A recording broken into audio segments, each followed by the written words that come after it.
呢條片主要同大家分享裝修入面最重要，但亦都最容易被忽略嘅一部分，就係水電同暗藏工程。好多人裝修嘅時候，最關心嘅都係櫃靚唔靚，牆由咩色，瓷磚揀邊款。但其實住得耐唔耐，用得安唔安全，好多時就睇呢啲你睇唔到嘅地方。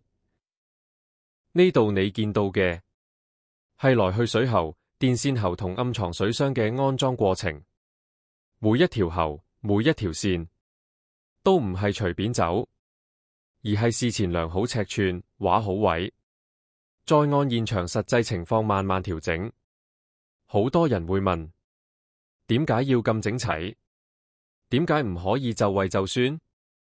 原因好簡單，將來如果要維修、要換件、要改位，你一打開就知邊條去邊度，唔使亂敲，唔使估。水喉方面，最緊要係接駁位同轉彎位，角度做得唔好，日後好容易滲水。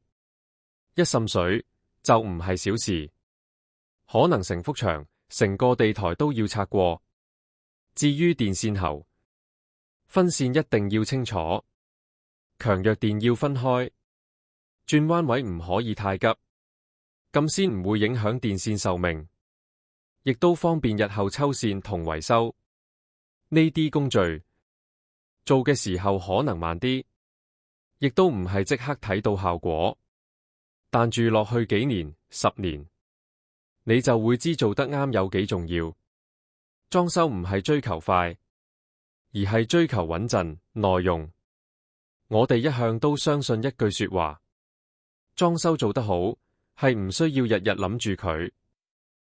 如果你而家正準備裝修，或者想了解多啲實際工程，可以留言交流，之後都會繼續分享更多真實裝修過程同細節位。